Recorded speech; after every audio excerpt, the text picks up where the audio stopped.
दीनता भाव चैनल में आप सभी का स्वागत है। आज की वीडियो में नारी की अवस्था पर कुछ विचार विमर्श किया जाना है, जो कि इस प्रकार है। नारी की अवस्था इतनी कठिन शुरू से होती आई है, जैसा कि धरती जो सारे संसार का भार उठाकर और जीविका चलाने के लिए सारे साज दे रही है। पेड़ पौधे, फल फूल, झाल पहाड़, नदी नाल, सब कुछ का भार रोके हुए है। और जीव जितना भी यहाँ पर अत्याचार करता है, घोर पाप करता है, सारे भाव को सहन करती है। जितने भी गंदगी करता है, उन सभी को सहन करती है। और फिर भी ये पृथ्वी सभी को जीविका देती है। किसी के साथ किसी भी तरह का कोई पक्षपात नहीं करती है। उसी तरह से आज जो नारी है वो सृष्टि की एक वो जननी है, माता का रूप, जो कि नारी हमारे कुल को आगे बढ़ाने के लिए अपने अंकुरन यानी कि जीव को उत्पन्न करती है, जन्म देती है। और जो अपने जिगर का टुकड़ा अपने गर्भवास से निकाल करके बाहर रख देती है, और उस बच्चे के देख रेख के लिए अपने आप को दुख उठाती है, नाना प्रकार का कष्ट उठाती है, खाने पीने का सारी व्यवस्था करती है, नहलाने धुलाने की व्यवस्था करती है, उसके दुख बीमारी को देखती है, अपना पेट काट कर बच्चे को खिलाती है, अपने नहीं खाती, अपने गीले में सो जाती है मगर बच्चे को सूखे में सुलाती है। ऐसी नारी जितना श्रेय माता को जाता है उतना पिता को नहीं है, क्योंकि माता का ममता ही बहुत ही उदार भाव का है।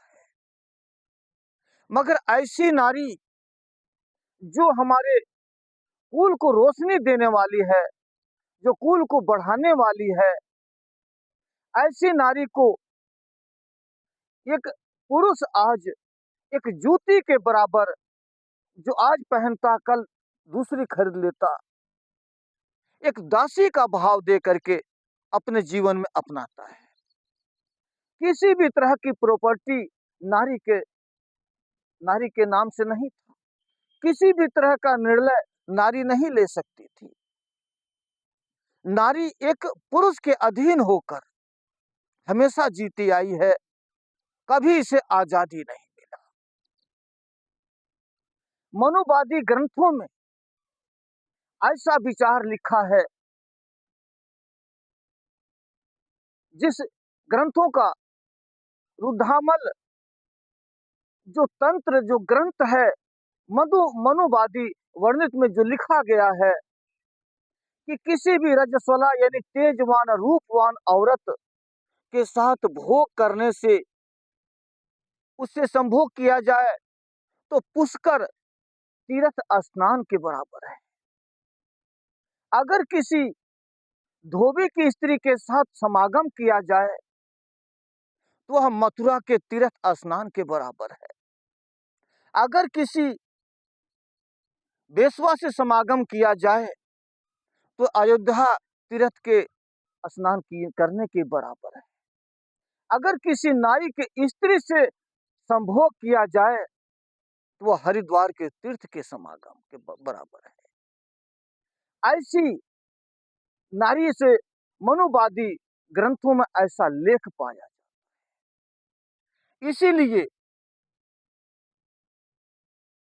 पेरियार रामास्वामी नायकर जी ने कहा है कि नारी की वो अवस्था है कि जैसे शेर छोटे जानवर को खाकर अपनी भूख मिटा लेता है, जैसे बिल्ली चूहे को खाकर अपनी भूख मिटा लेती है, उसी तरह से उस समय के पुरुष नारी को एक दासी बनाकर अपना जीवन यापन करते थे। जबकि नारी घर गृहस्थी का सारे काम करती, कपड़ा धोती, खाना बनाती, राशन पानी व्यवस्था करती, सारे समाज का, सारे गृहस्थी परिवार का देख रेख करती, साथ ही साथ कुल को बढ़ाने के लिए बच्चे को जन्म देती, बच्चे की देख रेख करती।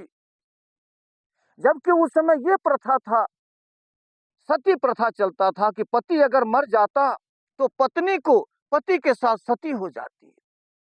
मगर अगर पत्नी पहले मर जाती तो पति उसके साथ सती नहीं होता था, पति दूसरा पत्नी लाकर अपना जीवन यापन करता था।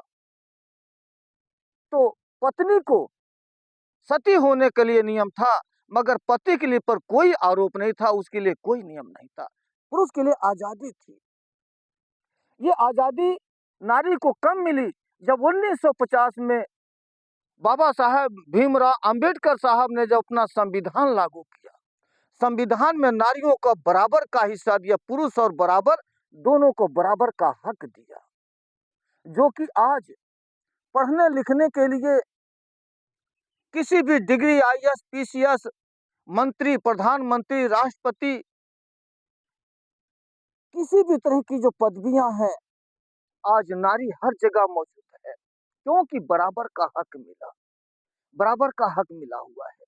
मगर आज भी संविधान रहते हुए भी, नारी को अधिकार मिलते हुए भी, आज भी अगर देखिए नजर उठाकर तो संसार में अनेकों रेप होते हैं, अनेकों बलात्कार होते हैं नारियों के साथ, चाहे वो किसी भी धर्म की नारी।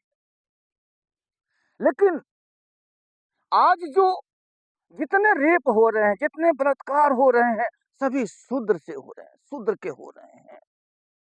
किसी ब्राह्मण, क्षत्रिय, वैश्य के लड़की का बलात्कार नहीं हुआ, किसी सिख या किसी मुस्लिम के लड़की का बलात्कार नहीं हुआ। अगर बलात्कार हुआ तो सभी शूद्रों का हुआ। क्यों? कि ये शूद्र, मनुस्मृति में लिखता है कि शूद्र जो है तीनों वर्णों का सेवा के लिए बनाया गया है। सेवा तो करेगा ही करेगा, उसके साथ ये कुकर्म भी करते हैं। ये इनका संविधान लागू रहते हुए भी मनुवादी सोच आज भी मनुवादियों की है। मगर इसलिए जो नारी को हक देने वाला अगर कोई है तो बाबा साहब का संविधान है।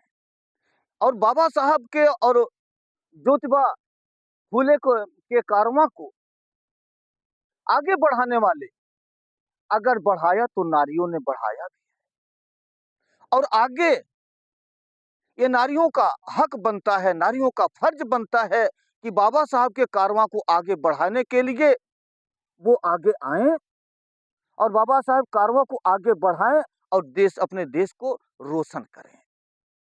ये श्रेय बाबा साहब को जाता है कि हक दिया नारी को तो बाबा साहब ने दिया, और बाबा साहब के कारवां को आगे बढ़ाने का हक पूरा नारियों को है। नारी को बढ़ाना चाहिए।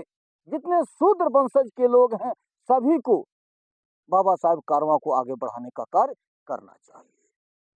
और ज्यादा न कहते हुए अपने वाणी को यहीं पर विराम देते हुए, जय भीम, नमो बुद्धाय।